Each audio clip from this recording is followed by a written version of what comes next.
Let's do it. On the line all the way from Nashville, Tennessee, we've got Grant Lee Phillips. Grant, how you doing this morning? I'm good. Thank you. That's great. We've got a little bit of applause for you. Want to get you loosened up? Oh, that's nice. Thank you. You got it. Well, we're excited to speak with you. We've been playing a lot of tracks from your career all morning long on the program, gearing up for the conversation. And you've got a brand new record out called The Narrows. And, I've been reading a lot of reviews on the record. And critics are saying this is maybe your greatest record to date. Did you feel that way when you're making this record? What would you say? Would you say this is probably one of your best? Yeah, I think it's a kind of milestone, personally. It took a while to make this record, and I'm quite proud of it. I'm kind of already looking towards the next one, though. Wondering what that one's going to be. Is that right? I mean, I was going to ask you. You've made, very prolific solo career. Obviously, Grant Lee Buffalo. You did some records with as that group. But this is your ninth solo record. How do you hold on to a group of songs, tour for it, make a record, and then decide, okay, it's time to move forward? It just kind of sneaks up on you, I suppose. I just write and I write some more, and then eventually I know that it's time. There's no exact way to approach it, really. I usually try to write more songs than I'm ever going to need. So you must have a backlog of thousands. I'm not sure. The thing is, it always feels like when I start a new record that I have to relearn this process, and some of the old songs that don't make the record, maybe those get turned into mulch, and new songs can grow out of that mulch, that fertilizer. It's very eco-friendly, this process. That's great. Being that we're in the Bay Area, that is a very, very helpful for the program. So yeah, right. So I was going to say, The Narrows is it's your first record out of Nashville. Is that correct? That's the very first right. one. How did that process come about? I know you're a California native. You lived in LA for near 30 years, and then you recently, I guess in the last couple of years, moved to Nashville. How did that all, how did you decide to go to Nashville? I had been in Nashville before, many years ago, and I was taken with the place. I thought, this seems like a very creative, livable kind of place. And then my wife and I spoke, and we said, you know what, let's give it a try. And I knew about one person here in this town, but that one person was a drummer who knew a lot of other folks here, and he introduced me to the guys that helped me make this record, and he played drums on it. His name's Jerry Rowe. Incidentally, his grandpa was Jerry Reed. Wow, the country legend. Right. Yeah. Was there a kind of a transition period? Obviously, transitioning from LA. LA's a lot different than Nashville. What was that process like? I guess getting acclimated. Getting acclimated. It was quite a shift, but I gotta say, coming from a place like Los Angeles, I felt a load lifted off my shoulders in some ways when I arrived here. It was raining, and I felt like, wow, I'm really in a different part of the world. I'm really at a different point in my life, and ready for a shift, Right. It's been a good move. And were the songs from The Narrows, was that all written in Nashville while you were in Nashville? Did you have some before you came out? How did that process of songwriting, was that all new inspiration? Well, I think about a third of the record was written before I arrived in Nashville. Some of it in anticipation of what it would be like to live and work here. A song like Tennessee Rain, that kicks off the record, that was something that I began writing, but I went through various phases of developing the song and demoing the song. Would it be an acoustic kind of song? Would it be more of a band? All of those things continued to be a part of the experimental process of developing the songs. Quite a few of them were written here, though. And the recording process as well. Obviously you write the songs. I'm assuming you write the songs on your own, and then you showed it to the group of musicians, and then you kind of figure out the arrangements. Is that kind of the process, or do you have an idea? Yeah. That's basically the idea. You know, what I tend to do is I record some version of the song on my own. Sometimes it's just the voice and a guitar. Sometimes I've layered it a little bit more. You know, tried to figure out what the drums are going to do and what the guitars are going to do. All of that stuff. But yeah, I mean, I think that one of the biggest choices that I can make, the most important decisions, is in the casting of the record. You know, I think of it like a movie. You know, there's only a few players in this movie, so they have to really fit the part. You know, and finding the right musicians, the right engineer, that small team, that's everything. You know, that's the biggest choice. And then you basically know you're in good hands, and you let them rely on their instincts. Right. I mean, there seems to be on this record. Some of the instrumentation really fits the song like a glove. You know, it's very smooth. Natural is a word that comes to mind. I think natural is a good word, and that's kind of like what I've been striving for. Certainly with this material, and more and more as I go along. I suppose it has to do with spending more of my life performing with nothing but the guitar. I'm forced to perform my work in a very natural setting where there isn't a lot to hide behind, and so that's probably been a good thing for me. It's pruned back the menu, I suppose, but it's made me refine what I do. Right. It's interesting. You know, when you're making a record, say like this new record, you know, what about the process satisfies you the most? I mean, you know, going in, you got a lot of songs you bring in, trying different things. Is there a certain thing that you look forward to, or you kind of, I don't know, it gives you an idea of like, I'm on the right track? Well, I suppose because I spend so much time alone with my material, when I'm writing, when I'm touring, when I have that brief time in the studio to collaborate and bring my songs into others, and then I get to stand back from it, and I'm surprised by it. You know, when I start to hear it as something separate from me, then I get very excited about it, and that's the part of it that I get the most joy out of. You know, the rest of it's a really engaging process, but it's nerve-wracking at times, and there's a lot of doubt that creeps into it, and so I really look forward to that moment where I can let it free. You know, right, and bring others into the process. What do you think was the hardest part of making the Narrows for you? The hardest part, it's always the decision as to what songs, you know. And the longer I have to work on a record, the more difficult that decision becomes. I had recorded the record all in one sort of go, you know, about 3 days of recording, something like that. Is that right? And then I stepped away from it for a few months, and then when I came back to it, I thought, well, maybe I might approach it from a different angle. You know, I was ready to create a whole new record. And so that kind of thing, you know, that luckily I came to my senses, and I realized that there was a lot of great work that was done in that initial session. And there's a song at the end of the record called "Find My Way." Right. And that was a song that I was about to set aside, and the mastering guy, John Baldwin, said, you know, what are you going to do with this one? And I said, well, maybe it'd be a bonus track or something like that. And he goes, oh, it's a really nice song. You sure you're not going to put it on the record? And well, no, I'm not sure, I guess. Yeah, you know, let's put it on the record.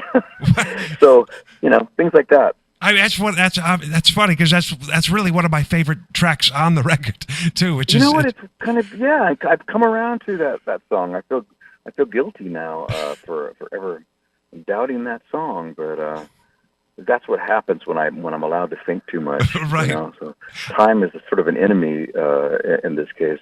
Are you a fast worker? I mean, you said you did a lot of the sessions in 3 days. Is that kind of how you approach things because you're writing the songs by yourself? Well, the songs are finished off by the time I enter the studio. I've never really had that luxury to write in a professional studio. Sure. But having my own recording equipment to do this stuff at home, to really woodshed, that allows me that opportunity. Right. I mean, there are guys, like Bowie, who would go into the studio without a single idea and then would emerge with a classic record. That's quite a gamble, though. Right. I always try to have the songs finished off and to feel really confident in the material, and then it's a matter of just trying to get a good performance, really. Right, and so you got to capture the performance, and it's obviously if you're working with new musicians, you got to make sure that the sound is right and the vibe is right between everyone.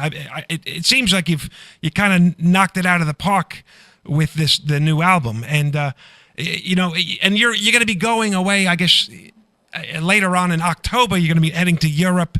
You're doing some shows here in September in America, but then you're going to is it Europe and Australia? Is that right? That's right. Yeah, that's right. How do the audiences, I guess, in Europe, how are they different from like playing in America? Hearing the catalog and hearing the new records. Oh, I have a very strong, loyal following in Europe. The Grantley Buffalo, did quite well in Europe, in the UK, in Scandinavia, right. And so that's accounted for this long relationship, between me and my listeners, and something that I'm just fortunate to have enjoyed. This is a big country, and there are lots of nooks and crannies that I've never really, put in the hard work that's necessary to reach, everyone. But I'm trying to make up for that lost time these days. I do a lot more traveling and touring to places that I've never played before in the U.S. I've noticed you've in the last few years you are all over the place, but promoting these records, and it's kind of interesting. You mentioned the records that you did with Grantley Buffalo. It's amazing to think about the impact that those records had at the time, and of course how you're still able to sing these songs 20 years later. Did at the time when you were doing these songs, did you think that this that they would have this kind of longevity? I'm not so sure that I really thought about it, Yeah. There are definitely songs that I wrote, when I was in my 20s that I still play a lot today, that I enjoy playing, and I feel like I'm still discovering little things about those songs. A song like "Happiness" off it's a great song. The second Grantley Buffalo record. Sometimes they get set aside for a period, and I rediscover them a few years later, and that's a nice thing, because it's comfortable, but the song bears out the experience of all of these years, Right. A song like "Happiness" is another one that's like, I years ago I used to play that record and hide in the dark and just play it over and over again, and I sometimes still think about doing that, and it's one of those records that holds up to this day. But it's got this kind of, oddly enough, it's called "Happiness," but it's got this very sad tone to it. But I can bask in that sadness. I love it. Is that something that that making these sad sounding songs provides you a lot of joy? Yeah, that's the twisted part of it, I guess. I guess there's nothing sadder than the pursuit of happiness. Right. That's a lot different than being there. It's a challenge for a lot of us writers to write about that state of being happy. It's when you are happy, it's kind of the last thing you want to do is sit down and sing the blues. But right. but the blues encounter it can handle all of it, the whole life experience. But that's a favorite song of mine. Yeah, I mean, and what also, I mean, not a lot of people want to hear when you're happy. You know what I mean? They want to. Yeah. Why is that? I wonder why that is. It is a challenge. I mean, I guess songs are sometimes ring false when they seem to suggest that everything is one way or the other. Right. It's I like a song that kind of reveals a little bit of the complexity of this life. But I love a good song that can articulate what it feels like to, I don't know, to become a father, or a mother, or I don't know, to rejoice in something. That's kind of my homework these days, trying to express all of it, to not typecast myself into thinking that I can only write one type of song, like Bela Lugosi being stuck in the certain kind of role. Right. When you approach songs, I mean, lyrics are a huge part of it, and you seem to be able to craft such vivid, imagery in your lyrics. And what is your approach to writing a track and putting the lyrics together? I mean, were you always kind of seeking out, trying to write a certain type of song, a certain description of your experiences of, what is your approach like as far as songwriting? Well, I think it's a little bit like being a courtroom sketch artist. You know that you only have a brief moment. You're trying to describe the feeling in the room and some of the details, and maybe you're trying to stand back from it and provide some overarching meaning behind it. Right. Songs are really a sort of shorthand for a bigger picture, and I think maybe embracing the limitations of what lyrics provide is key to it. Of course. So you go for the shorthand approach, and you tell the small story, which in the end is not such a small story if it represents something universal. And I was going to say, speaking of doing these songs, one track comes to mind from the Grant Lee Buffalo era. You guys did I believe it was a tribute to the Carpenters. And you did "We've Only Just Begun," which is literally my favorite track on the whole compilation. And the reason why I bring that up, because it's such a gorgeous song, but what was striking about it is your interpretation of it was, I mean, just a spitting image of the original. And I wanted to ask, did you ever hear feedback? That was a momentary choice. Did you ever hear feedback from, Richard Carpenter on that version? I have in my collection of things a really nice handwritten note from Paul Williams. Oh, wow. Who wrote the song, thanking us for honoring his song in such a way. I really cherish that. So yeah, that was a pretty cool thing.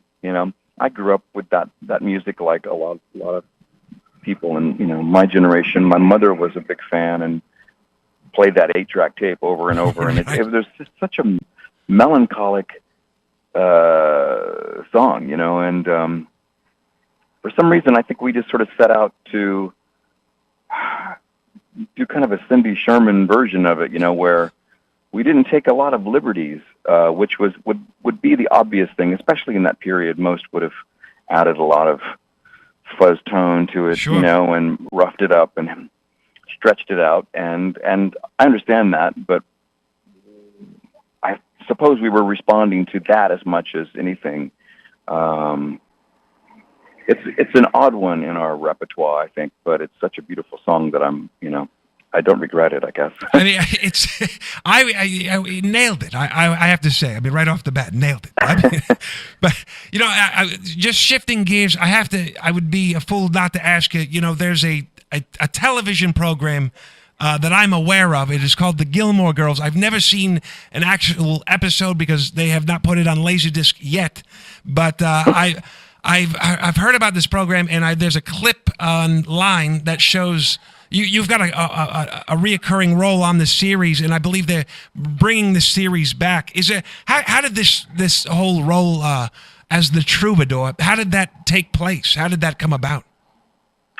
Amy Sherman Palladino, who created the show, along with her husband Daniel Palladino, they were fans of Brantley Buffalo's and of mine, and they sought me out. They asked if I would be interested in making a cameo on the show, and they had this concept of a town troubadour, an eccentric character who regarded his street side balladeering as his calling, his art. He would be insulted if you put money in his guitar case. You know, this is the level of purity we're talking about. So basically, they asked if I would be interested in this, and I said, "Yeah, that'd be great. I'd love it. Are you kidding?" And it just kind of snowballed from there. And 7 seasons later, you know, I had been on the show, and now there's a reboot, I guess right. they're calling it. A year in the life of the Gilmore Girls, and this will premiere on Netflix, and you'll be able to see 4 brand new episodes that were filmed recently, and I'm featured in the reboot, and you know, and along with that, you can also enjoy the entirety of all of the other episodes right. on Netflix. You know, you can binge watch however you go about it, but they in November, all of these things will certainly the new episodes will premiere. Is there any kind of insider secrets you can share with us on the app about the program? Oh goodness, just that it's fantastic, and it lives up to everything a hardcore Gilmore Girls fan would hope for. Sure. You know, yeah. I mean, there's some. You know, I think all of us who were part of that show have fond memories of Ed Herman, who's no longer with us. Right. But I think these new episodes will really, you know, be something that honor him as well. He'd be proud of these episodes. You know, and I was going to mention, you know, the career that you've had, obviously, years ago with the Brantley Buffalo and your solo career, and also aside with these Gilmore Girls appearances, which is, I would imagine, has probably brought on a lot of younger fans that may have not experienced, you know, Brantley Buffalo when it was originally around. Do you notice that you're seeing a lot of multi-generational audiences where there's young kids who are just aware of your music now, and you know, people who grew up with it? Are you seeing a lot of that, and what's that like for you? It's great. I go to Germany, you know, and I show up at 5:00 to check my guitar and all of that, and it's very common that I will meet a fan, you know, maybe in their teens, and they've got every episode, every DVD under their arm, and they want to come say hello and have me sign their DVDs. And they bring along their mother to the show, and it's something that they have experienced together. You know, I think it's a beautiful thing, and it's really expanded the awareness in terms of people, you know, finding out about my music. Right. It must be a extraordinary sensation to be able to see that. It's great, you know, and boy, I mean, the Gilmore Girls, those fans, they're a smart group, you know. I mean, that show is really it's a very well written satirical kind of show, you know. I mean, lots of interesting references. If you could keep a legal pad next to you when you watch it, you'll have, you know, a few dozen references that you have to check out. Like, I got to check this out, you know, right. or music that maybe you've been introduced to. You know, there was an episode that featured the music and actually an on-camera appearance by Sonic Youth. Wow. And the band Sparks. Right. You know, I mean, it's just that's where else do you get introduced to that kind of stuff if you're 16 years old today and you're watching, you know. Well, then there's no MTV. A mainstream television program. Right. It reminds me of, you know, when I would watch the Andy Griffith Show, and occasionally a a band of bluegrass musicians would wander into town, and Barney would throw them in the jail, and then we get to hear them play at the end of it. Right. And Andy would join in. That's a good point. That's a good reference. Yeah. I was going to also ask you. I know we're running out of time, but I wanted to slide in a couple last questions. But I had to ask you. You'd done some work on the old, I believe it was the Mr. Show. Did you do some scoring? Was it not Mr. Show? Was it? You did some scoring work. I have, yeah. Actually, my very good friend Evan Schletter wrote the theme. Is that right? To Mr. Show, and I have some very good friends who have been old friends now for years. Paul F. Tompkins, right? And, David Cross and Bob Oldenkirk rather, and those guys I know from a place called Largo in Los Angeles. It was just a great place where you would hear musicians, but you'd also see comics. Like Odenkirk and Cross right. and Tompkins, Patton Oswalt. Zach Galifianakis, and not to drop names, but just it was a fantastic kind of thing because you'd see how these guys went about it without a guitar, without a song, without a set list, just flying by the seat of their pants, and that was something that I really enjoyed about that particular period in the '90s, being in LA. But yeah, I also met a good friend named John Bryan there, who's right. a fantastic composer and producer and multi-instrumentalist. He does a lot of scoring. I've done some of that stuff, some after the Gilmore Girls. I did a couple of shows, a couple of television shows where I was the composer. I don't think any of those shows are still on the air. Right. It's been a while. And a couple of indie films as well. It's something I enjoy doing from time to time. It's a very different kind of discipline than writing songs, though. It seems you like got to put it all into the music. It's unusual that you get a chance to write words in that world. Right. It seems like a different way to approach songwriting. Scoring it for, for scenes, or for, that kind of, for emotion, or the feel, that kind of thing. Yeah. There's a real art to it. I have such admiration for the people that, like Thomas Newman and my friend John Bryan and Michael Giacchino. These guys are just, I sort of wilt, when I'm around some of these people because, I just don't know how they do it. I have no idea how they do that, and right. I don't know what to say to them. The talent, it's just being around. I imagine it's just got to be like, wow, just sit back and take it in. Yeah. Talking about L.A. and you mentioned, a time and a period of being in L.A., with around comedians and things like that. Going back before you had the success with Grant Lee Buffalo, it seems, if you look at the L.A. scene and music, talking about, like, say, the late 80s, early 90s, it was such an interesting period because you got a lot of hair metal and a lot of different the alternative and the grunge and that kind of thing, and it didn't seem like there was a lot of room for say songwriting in that respect, where it's more intellectually kind of versed songwriting. Did you identify yourself sort of as an outsider to that kind of scene? How were you like that?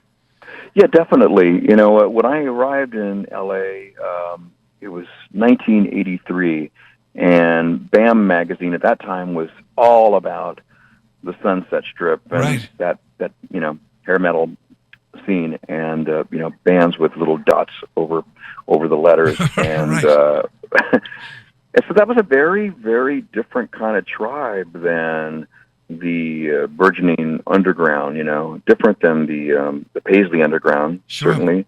Bands like Green on Red and Dream Syndicate. Right. I was more fascinated with those kind of things, and not necessarily the hardcore punk things, although there were some great shows, Of course. And I love the idea that people were just kind of taking the initiative and doing their own thing, though. It was the antithesis of the corporate rock. And I don't know, it pointed to some way that you could do it yourself. And